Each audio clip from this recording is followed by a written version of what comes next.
मानव व्यवहार का वह हिस्सा है जो मनोवैज्ञानिक हेरफेर, नियंत्रण और प्रभाव का अध्ययन करता है। इसमें वे तकनीकें शामिल हैं जिनसे लोग दूसरों को अपने हिसाब से सोचने और काम करने के लिए मजबूर करते हैं। क्या आप जानना चाहते हैं कि लोग कैसे दूसरों को मानसिक रूप से नियंत्रित करते हैं? कैसे कुछ लोग आपकी भावनाओं और विचारों को प्रभावित कर सकते हैं? डार्क साइकोलॉजी एक ऐसी पुस्तक है जो इन सभी सवालों का जवाब देती है। नमस्कार दोस्तों, स्वागत है आपका हमारे चैनल पर, जहां हम लाते हैं आपके लिए सबसे दिलचस्प और ज्ञानवर्धक पुस्तक समीक्षाएं। आज हम बात करेंगे एक ऐसी पुस्तक के बारे में जो आपको मानव मनोविज्ञान के गहरे और रहस्यमय पहलुओं से परिचित कराएगी। जी हाँ, आज हम बात कर रहे हैं डार्क साइकोलॉजी की। शुरुआत हम एक उदाहरण से करते हैं।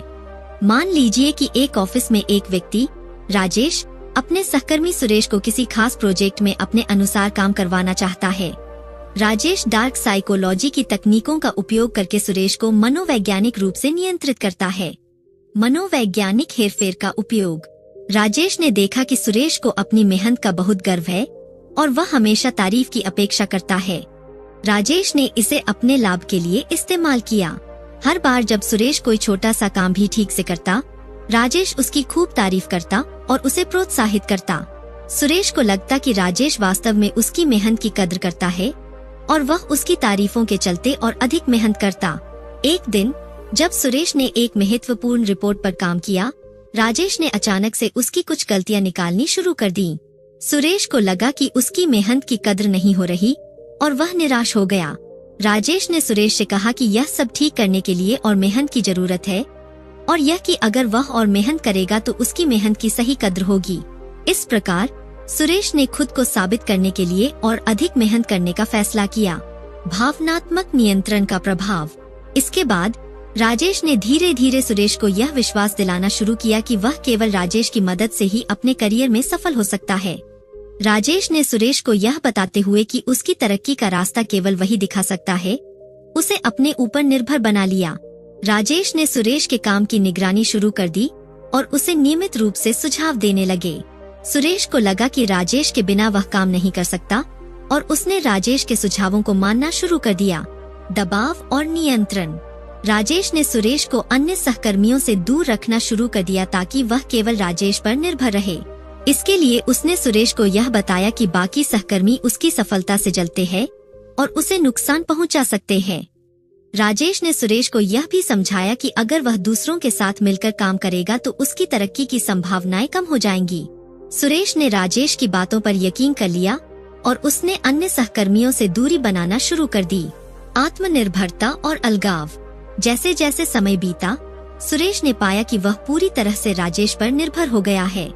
उसने अन्य सहकर्मियों से संबंध तोड़ दिए और केवल राजेश के साथ ही समय बिताने लगा। सुरेश की आत्मनिर्भरता कम हो गई और वह राजेश के बिना कोई भी निर्णय नहीं ले पा रहा था।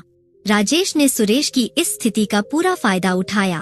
उसने सुरेश को अपने हिसाब से काम करवाना शुरू कर दिया और अपनी खुद की तरक्की के लिए सुरेश का इस्तेमाल करने लगा। सुरेश को यह एहसास ही नहीं हुआ कि वह धीरे धीरे राजेश के मानसिक नियंत्रण में आ गया है। डार्क साइकोलॉजी के प्रमुख तत्व। इस उदाहरण से यह स्पष्ट होता है कि डार्क साइकोलॉजी की तकनीकें कितनी सूक्ष्म और प्रभावी होती है।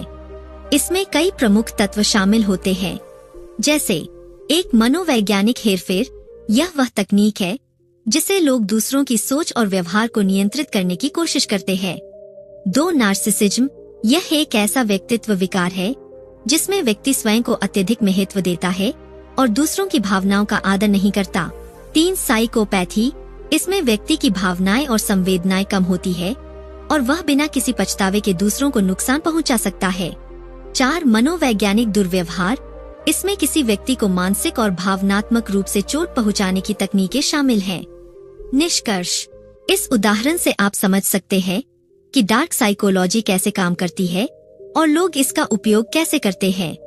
यह तकनीकें बहुत ही सूक्ष्म और प्रभावी होती है, इसलिए इन्हें पहचानना और इनसे बचना महत्वपूर्ण है। डार्क साइकोलॉजी एक ऐसी पुस्तक है जो आपको मानव मनोविज्ञान के गहरे और रहस्यमय पहलुओं से परिचित कराती है। यह आपको न केवल दूसरों के व्यवहार को समझने में मदद करेगी, बल्कि आपको खुद को सुरक्षित रखने के तरीके भी बताएगी। डार्क साइकोलॉजी से कैसे बचें? डार्क साइकोलॉजी की तकनीकें बहुत ही सूक्ष्म और प्रभावी होती है और इन्हें पहचानना और उनसे बचना महत्वपूर्ण है। इस भाग में हम उन महत्वपूर्ण सुझावों और तरीकों को समझेंगे जो डार्क साइकोलॉजी से बचने में मदद कर सकते हैं।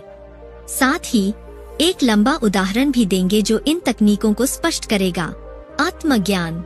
आत्मज्ञान का मतलब है कि आप अपने आप को और अपनी कमजोरियों को पहचानें। यह समझे कि कौन सी बातें या व्यवहार आपको प्रभावित कर सकते हैं और आप किन चीजों में संवेदनशील हैं। उदाहरण, राहुल एक नए शहर में एक नई नौकरी के लिए आया है। उसके नए बॉस मोहित एक बहुत ही प्रभावशाली व्यक्ति है जो अपने कर्मचारियों को मानसिक रूप से नियंत्रित करने की कोशिश करता है। मोहित ने देखा कि राहुल आत्मविश्वास में कमी महसूस करता है और हमेशा सही काम करने की कोशिश करता है। मोहित ने राहुल की इस कमजोरी का फायदा उठाने का फैसला किया। वह राहुल की तारीफ करता, लेकिन साथ ही उसे यह महसूस कराता कि उसकी सफलता केवल मोहित की मदद से ही संभव है। राहुल ने देखा कि वह मोहित के बिना कुछ भी नहीं कर पा रहा और धीरे धीरे उसकी आत्मनिर्भरता कम होती गई। एक दिन राहुल ने आत्मज्ञान के महत्व को समझा। उसने अपने आप से पूछा कि क्यों वह मोहित पर इतना निर्भर हो गया है। राहुल ने अपनी कमजोरियों को पहचाना और उसे यह एहसास हुआ कि मोहित उसे मानसिक रूप से नियंत्रित कर रहा है। राहुल ने अपनी सोच को बदलने का फैसला किया और उसने आत्मविश्वास को बढ़ाने के लिए आत्म सुधार पर काम करना शुरू कर दिया। सीमाएं निर्धारित करें।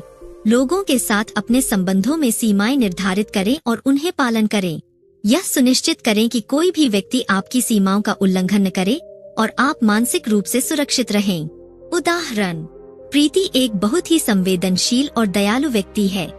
उसके दोस्त अंकित अक्सर उसका फायदा उठाते हैं और उसकी दयालुता का गलत इस्तेमाल करते हैं। अंकित हमेशा प्रीति से मदद मांगता है और उसे यह विश्वास दिलाता है कि वह उसकी सबसे अच्छी दोस्त है।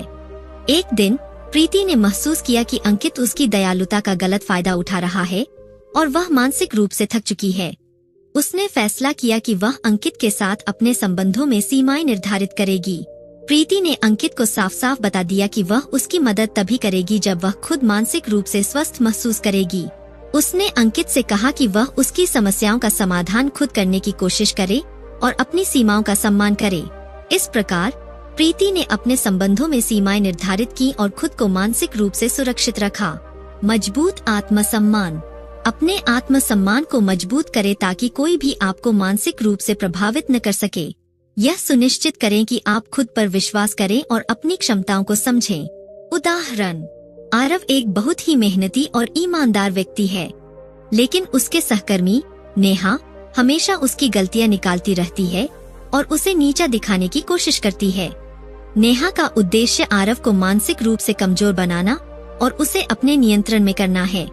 आरव ने देखा कि नेहा की बातें उसे मानसिक रूप से प्रभावित कर रही है और उसका आत्मसम्मान कम हो रहा है।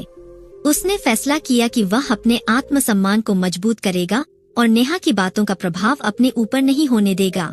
आरव ने अपनी क्षमताओं को पहचाना और अपने काम में और भी मेहनत करने का फैसला किया। उसने नेहा की बातों को नजरअंदाज करना शुरू कर दिया और खुद पर विश्वास बनाए रखा। धीरे धीरे आरव का आत्मसम्मान बढ़ने लगा और नेहा का प्रभाव उस पर कम हो गया। समर्थन और सहायता। अपने दोस्तों, परिवार और सहकर्मियों से समर्थन और सहायता प्राप्त करें। यह सुनिश्चित करें कि आप मानसिक रूप से मजबूत रहें और किसी भी प्रकार की मानसिक दुर्व्यवहार का सामना कर सकें।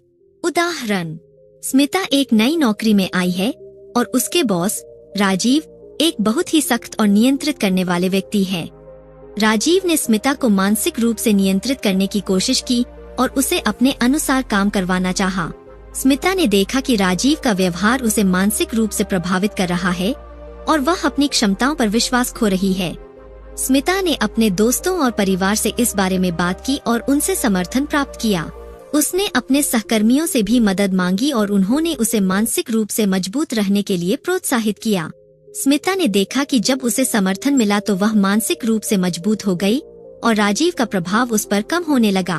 उसने अपने दोस्तों और परिवार की मदद से खुद को मानसिक रूप से सुरक्षित रखा और राजीव के मानसिक दुर्व्यवहार का सामना किया।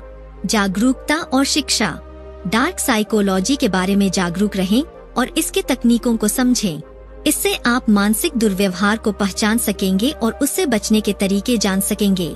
उदाहरण, अमन ने डार्क साइकोलॉजी पुस्तक पढ़ी और उसमें डार्क साइकोलॉजी की तकनीकों के बारे में जाना। उसने समझा कि लोग कैसे दूसरों को मानसिक रूप से नियंत्रित करने की कोशिश करते हैं और इससे बचने के तरीके भी जाने। एक दिन अमन के एक सहकर्मी ने उसे मानसिक रूप से नियंत्रित करने की कोशिश की। अमन ने तुरंत ही उसकी तकनीकों को पहचाना और उससे बचने के लिए अपने आत्मसम्मान को मजबूत किया। उसने अपने सहकर्मी की बातों का प्रभाव अपने ऊपर नहीं होने दिया और मानसिक रूप से मजबूत रहा। निष्कर्ष, डार्क साइकोलॉजी की तकनीकें बहुत ही सूक्ष्म और प्रभावी होती है और इन्हें पहचानना और उनसे बचना महत्वपूर्ण है। आत्मज्ञान, सीमाएं निर्धारित करना, मजबूत आत्मसम्मान, समर्थन प्राप्त करना और जागरूकता और शिक्षा इनसे बचने के महत्वपूर्ण तरीके हैं। यह महत्वपूर्ण है कि हम इन तकनीकों को समझें और उनसे बचने के तरीके जानें ताकि हम खुद को मानसिक और भावनात्मक दुर्व्यवहार से सुरक्षित रख सकें।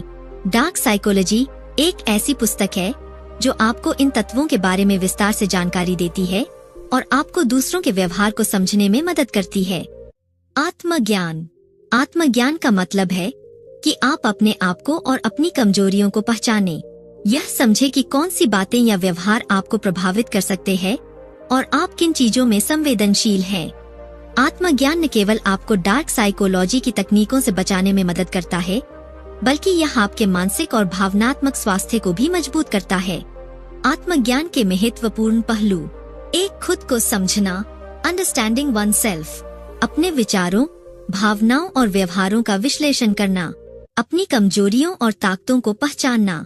2, भावनात्मक आत्मनियंत्रण, अपनी भावनाओं को समझना और उन्हें नियंत्रित करना, तनाव और निराशा से निपटने के तरीके जानना। 3, आत्मसुधार, अपनी गलतियों से सीखना और अपने व्यवहार में सुधार करना, नए कौशल और ज्ञान अर्जित करना। 4, स्वयं प्रशंसा, अपनी उपलब्धियों की प्रशंसा करना और खुद को प्रेरित करना, सकारात्मक सोच और आत्मविश्वास बनाए रखना। आत्मज्ञान का महत्व: आत्मज्ञान आपको मानसिक और भावनात्मक रूप से मजबूत बनाता है। यह आपको दूसरों की मानसिक नियंत्रण तकनीकों से बचने में मदद करता है। जब आप अपने आप को अच्छी तरह से जानते हैं, तो आप आसानी से पहचान सकते हैं कि कब और कैसे कोई व्यक्ति आपको मानसिक रूप से नियंत्रित करने की कोशिश कर रहा है। सीमाएं निर्धारित करें। सीमाएं निर्धारित करने का मतलब है कि आप अपने जीवन में एक सीमा रेखा खींचें जहां कोई भी व्यक्ति आपकी व्यक्तिगत या मानसिक सीमाओं का उल्लंघन नहीं कर सकता। यह सीमाएं व्यक्तिगत, भावनात्मक, मानसिक और शारीरिक हो सकती है। सीमाएं निर्धारित करने से आप मानसिक रूप से सुरक्षित और सशक्त रहते हैं और दूसरों के नकारात्मक प्रभावों से बच सकते हैं। सीमाएं निर्धारित करने के महत्वपूर्ण पहलू: एक, स्वयं की प्राथमिकताएं, यह समझे कि आपके लिए क्या महत्वपूर्ण है। अपनी प्राथमिकताओं को स्पष्ट रूप से पहचानें और उन्हें सुरक्षित रखें। 2, स्पष्टता, अपने सीमाओं को स्पष्ट रूप से दूसरों को बताएं। यह सुनिश्चित करें कि लोग आपकी सीमाओं का सम्मान करें। 3, आत्मसम्मान, अपने आत्मसम्मान को बनाए रखें। उन लोगों से दूर रहें जो आपकी सीमाओं का उल्लंघन करते हैं। 4, आत्मविश्वास, अपनी सीमाओं को निर्धारित करते समय आत्मविश्वास बनाए रखें। दूसरों को यह स्पष्ट रूप से बताएं कि आप क्या स्वीकार करेंगे और क्या नहीं। 5, नहीं कहना सीखें, जब आपकी सीमाओं का उल्लंघन हो तो स्पष्ट रूप से नहीं कहें। बिना किसी दोष भावना के अपनी सीमाओं का पालन करें। डार्क साइकोलॉजी एक ऐसी पुस्तक है जो आपको मानव मनोविज्ञान के गहरे और रहस्यमय पहलुओं से परिचित कराती है। यह आपको न केवल दूसरों के व्यवहार को समझने में मदद करेगी, बल्कि आपको खुद को सुरक्षित रखने के तरीके भी बताएगी। तो दोस्तों, अगर आपको हमारा यह पुस्तक समीक्षा पसंद आया हो तो हमारे चैनल को सब्सक्राइब करना न भूलें। थैंक्स।